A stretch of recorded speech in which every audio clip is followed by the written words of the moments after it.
Giza, Egypt, the final remaining marvel of antiquity. These monuments have kept a secret for 4,500 years. It's not about how they were constructed, but rather who did it. The picture painted by our collective imagination is harsh. The scorching sun, the desert that never ends, the crash of a whip, an army of slaves, perhaps 100,000 in total, working under unspeakable brutality, battling millions of enormous stone blocks that weigh more than an elephant. For the majesty of one god-king pharaoh, they died nameless in the dust. This is the tale ingrained in our consciousness. Herodotus, the ancient Greek historian, is credited with creating this mythology, which has been passed down through the ages and told in Hollywood epics. But what if all of this epic is a lie? What if the material, which has been buried for thousands of years only a short distance from the pyramids, reveals an entirely other narrative? A tale of community, respect, and hard work. The myth is far less unexpected than the fact, which is concealed just beneath the sand.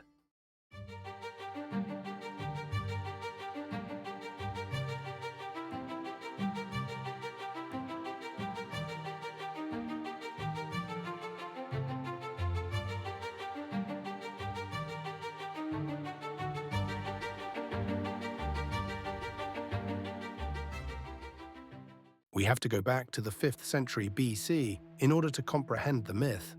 Almost 2 millennia after the Great Pyramid of Khufu is finished, Herodotus, an inquisitive Hellenic historian, travels to Egypt. Like everyone else nowadays, he is a tourist. How was this built? He asks the local priests. They tell him a heartbreaking tale. Later, according to Herodotus, Pharaoh Khufu plunged into every kind of wickedness, making 100,000 men labor for 20 years in 3-month shifts.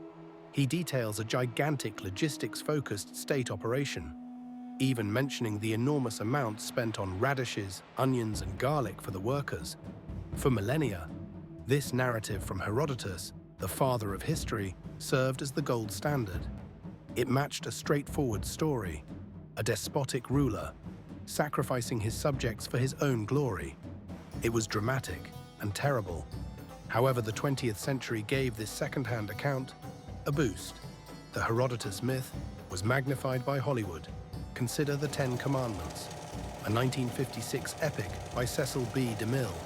The Fable was solidified by the picture of Charlton Heston as Moses, standing in front of thousands of extras and dragging stones while Egyptian troops beat him. The movie, like with many others of a similar nature, committed a crucial mistake by combining the narrative of the pyramid builders with the Book of Exodus's account of the Hebrew slaves. As a result, the ideal, unbreakable myth was constructed. The fable was now a religious and cultural icon, rather than merely a historical narrative. The pyramids came to represent oppression in their purest form. Thus, the narrative was established. A vast, disposable army of slaves constructed the Great Pyramids. We are all familiar with this tale. However, there was always one obvious issue. There was not a single piece of direct archaeological evidence to back up any of the tales, movies, or presumptions. No slave mass burials. An army in captivity would not have barracks. There is no modern Egyptian text that details this enormous slave trade. The tombs of the kings were the focus of attention for centuries, but the tombs of the architects went unnoticed.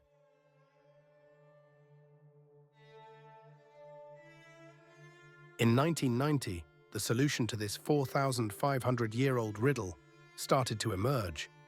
As usual, the pharaoh's tombs were the center of interest. However, renowned archaeologist Dr. Zahi Hawass was conducting research in another region, directly south of the Sphinx. His group discovered a number of tiny basic buildings. They served as tombs. However, neither top officials nor royalty owned them. They belonged to the people who built the pyramids. The grand fable began to crumble with this finding. In the words of Dr. Hawass, slaves are not buried in tombs next to the sacred pyramid of their king. Slaves were never granted the opportunity of being buried in the royal necropolis, which was a great honor bestowed upon these laborers. However, This was just the start. Soon after, while excavating nearby, renowned archaeologist Dr. Mark Lehner and his crew discovered something much more important. An entire vanished city, el-Ghurab, is a vast complex that scientists now refer to as the lost city of the pyramid builders. This was not a camp for slaves.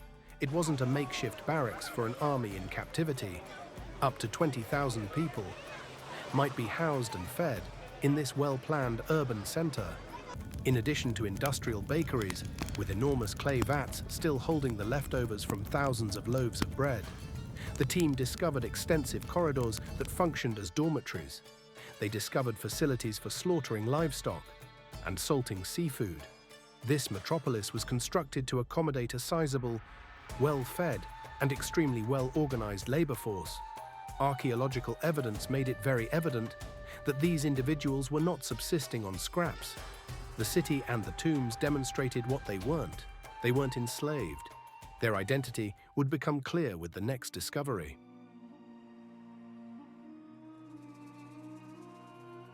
There was more than simply proof of food in the lost city of el-Ghurab. Large amounts of animal bones, mostly from cattle, were discovered by archaeologists. When these bones were examined, it became clear that these laborers were consuming massive quantities of prime beef, which was the priciest meat available in ancient Egypt. We are discussing a diet significantly richer than that of the typical Egyptian citizen, the equivalent of thousands of animals. This was the salary of a competent, respected professional, not the ration of a slave.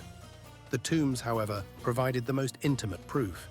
These individuals were recognized by their titles in inscriptions on the tombs: Director of the Draftsmen, Inspector of the Masons, and Overseer of the side of the pyramid. These were organized guilds of expert artisans, not anonymous slaves. They wrote graffiti in the pyramid's hidden chambers, referring to their teams as the Friends of Khufu and the Drunkards of Menkaure, because they were so proud of what they had accomplished. This was not an oppressive language. This was the language of friendship. Who were the thousands of additional laborers performing the labor-intensive tasks then? The Nile, Egypt's lifeblood, holds the solution. The economy of ancient Egypt was based on agriculture. However, cropping was impossible due to the Nile's annual flooding of the fields from about July to November. Known as the inundation, this time period produced a sizable idle labor force. In a masterful effort of state organization, the pharaoh provided these farmers an alternative form of employment. They may go to Giza to take part in the most significant national undertaking of their time, rather than remain idle. They weren't drafted. They were seasonal laborers who came to Giza during the flood season, worked for their salaries, paid in bread, beer, and meat, and then went back to their farms when the waters subsided. This served as a means of fostering social solidarity and national duty in order to assure their king's place in the afterlife, and thus the stability, the ma'at, of the entire universe. Laboring on the pharaoh's pyramid was a profound act of religious and civic duty, rather than a punishment. They weren't constructing a despot's tomb, they were constructing their own redemption. Thus, one of the most potent fables in history is the picture of the whip and the slave, which was ingrained in our consciousness by Herodotus and Hollywood. The Factum, which archaeologists like Hawass and Lehner painstakingly unearthed, portrays a far less harsh, but far more intricate and remarkable truth. An army in captivity did not construct the pyramids. They were constructed by a country.